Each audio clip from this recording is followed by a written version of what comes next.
നമ്മൾ നിത്യേന കഴിക്കുന്ന ഭക്ഷണപദാർത്ഥങ്ങളിലൂടെ നമ്മുടെ ദഹനേന്ദ്രിയ വ്യൂഹത്തിൽ കടന്നുകൂടുന്ന പലതരം വിഷകണികകൾ, അതായത് ഫെർട്ടിലൈസേഴ്സ് വഴി, കീടനാശിനികൾ വഴി, പലതരത്തിലുള്ള ജങ്ക് ഫുഡ് വഴി, പലതരത്തിലുള്ള കെമിക്കൽ ട്രീറ്റ്മെന്റ് നടന്നതിനു ശേഷം ലഭ്യമാകുന്ന പച്ചക്കറികളായാലും പഴങ്ങളായാലും മാംസാഹാരങ്ങളായാലും മത്സ്യാഹാരങ്ങളായാലും നമ്മുടെ ദഹനേന്ദ്രിയ വ്യൂഹത്തിൽ കടന്നുകൂടുന്ന പലതരം വിഷപദാർത്ഥങ്ങളുണ്ട്. ഇതെല്ലാം നമ്മുടെ ദഹനേന്ദ്രിയ വ്യൂഹത്തെ, പ്രത്യേകിച്ച് ആമാശയത്തെയും ചെറുകുടലിനെയും ഒക്കെ ദുഷിപ്പിക്കുന്നു. എന്നിട്ട് ആ ദുഷ്ട് അവിടെ കെട്ടിക്കിടക്കുന്നു. അതുപോലെ തന്നെ ദഹന തകരാറ്, ജഠരാഗ്നിബലം കുറയുന്നു, ദഹനശക്തി കുറയുന്നു, അഗ്നിബലം കുറയുന്നു. ഈ അവസ്ഥയിൽ നിങ്ങൾ അമിതമായിട്ട് ഭക്ഷിക്കുന്നു. ഈ ഭക്ഷണം ദഹിക്കാതെ അവിടെ കെട്ടിക്കിടക്കുന്നു, ആമാശയത്തിലും ചെറുകുടലിലും ഒക്കെ കെട്ടിക്കിടക്കുന്നു. അവിടെ ഒരു ക്ലോഗിങ് ഫോം ചെയ്യുന്നു. ചുരുക്കി പറഞ്ഞാൽ അടുത്തതായിട്ട് വിരുദ്ധാഹാരം. ഇപ്പൊ മീനും തൈരും കൂടെ കഴിക്കാൻ പാടില്ല, ഇത് രണ്ടും വിരുദ്ധാണ്. ഈ രീതിയിലുള്ള വിരുദ്ധാഹാരങ്ങൾ തെറ്റായിട്ട് ഉപയോഗിക്കുക വഴിയും നമ്മുടെ ദഹനേന്ദ്രിയ വ്യൂഹത്തിലെ വിഷമയമാവുകയാണ്. അങ്ങനെ അതൊരു ആമാവസ്ഥ സംജാതമാവുന്നു. ഈ ആമം വിഷത്തിന് തുല്യമാണ്. അതുവഴി ദഹനേന്ദ്രിയ വ്യൂഹത്തിലുള്ള നല്ല അണുക്കളെ നശിപ്പിക്കുന്ന രീതിയിലുള്ള ചീത്ത കൃമികൾ വളരുന്നതിന് ഇടയാക്കുന്നു. ഇങ്ങനെ ദുഷിച്ചിരിക്കുന്ന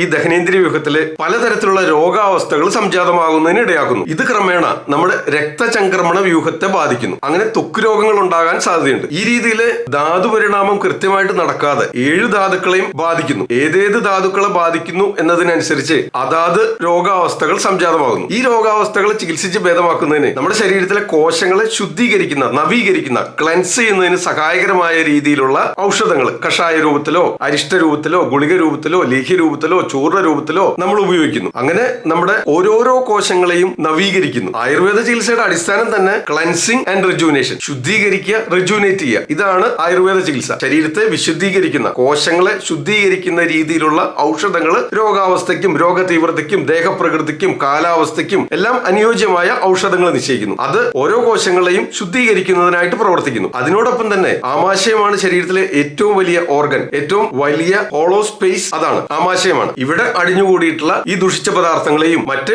ഔഷധ സേവ വഴി കോശങ്ങളെ വിശുദ്ധീകരിക്കുമ്പോൾ നമ്മുടെ ആമാശയത്തിൽ എത്തിച്ചേർന്ന ദുഷിച്ച പദാർത്ഥങ്ങളെയും പുറന്തള്ളുന്നതിനായിട്ട് വിരേചന ഔഷധങ്ങൾ നിശ്ചയിക്കുന്നു. അതുവഴി ആമാശയത്തിലും ചെറുകുടലിലും വൻകുടലിലും കെട്ടിക്കിടക്കുന്ന ആ അഴുകിയ ചീഞ്ഞളിഞ്ഞ വിഷമയമായ പദാർത്ഥങ്ങളെ പുറത്തേക്ക് തള്ളുന്ന വഴി ഒരു ശുദ്ധീകരണ പ്രക്രിയ അവിടെ നടക്കുന്നു. അതിനോടൊപ്പം തന്നെ എക്സ്റ്റേണലി പുറമെ നമ്മൾ റിജുവിനേഷൻ പറഞ്ഞല്ലോ, അതിന് സഹായകരമായ ആ കോശങ്ങളെ വിശുദ്ധീകരിച്ചതിന് ശേഷം കോശങ്ങളെ പരിപോഷിക്കുന്നതിന് ഉതകുന്ന രീതിയിലുള്ള തൈലപ്രയോഗങ്ങൾ പുറമെ ഉപയോഗിക്കുന്നു. ശരീരത്തിലെ 108ഓളം മർമ്മസ്ഥാനങ്ങളിലൂടെയും രോമകൂപങ്ങളിലൂടെയും ശരീരത്തിനകത്തേക്ക് ആഗിരണം ചെയ്യുന്നു. ആമാശയത്തിന് കെട്ടിക്കിടക്കുന്ന ദുഷിച്ച പദാർത്ഥങ്ങളെ വിരേചനം വഴി പുറന്തള്ളുമ്പോൾ രോമകൂപങ്ങളിലൂടെയും മർമ്മസ്ഥാനങ്ങളിലൂടെയും പുറമെ അനുയോജ്യമായ തൈലപ്രയോഗങ്ങൾ, ആ തൈലകണികകൾ ഉള്ളിലേക്ക് ആഗിരണം ചെയ്യുന്നതിനും സഹായകരമാകുന്നുണ്ട്. ഈ രീതിയിൽ ശരീരകോശങ്ങളെ, ദഹനേന്ദ്രിയ വ്യൂഹത്തെ, 7 ധാതുക്കളെ, ധാതു അഗ്നിയെ എല്ലാം ഭജിപ്പിക്കുന്നു, വിശുദ്ധീകരിക്കുന്നു, ക്ലെൻസ് ചെയ്യുന്നു എന്നർത്ഥം. അടുത്തതായിട്ട് ശരീരകോശങ്ങളെ ബൃംഹിപ്പിക്കുന്നു, റിജുവിനേറ്റ് ചെയ്യുന്നു. ഇങ്ങനെയാണ് ആയുർവേദ ചികിത്സയുടെ അടിസ്ഥാനം. വീഡിയോ ഉപകാരപ്പെടുമെങ്കിൽ തീർച്ചയായിട്ടും മറ്റുള്ളവരിലേക്ക് ഷെയർ ചെയ്ത് കൊടുക്കുക. നിങ്ങളുടെ അഭിപ്രായങ്ങളും നിർദ്ദേശങ്ങളും കമന്റ് ബോക്സിൽ രേഖപ്പെടുത്തുക. ഞാൻ ഡോക്ടർ സേവ്യർ മറ്റൊരു വീഡിയോയിൽ വീണ്ടും കാണാം.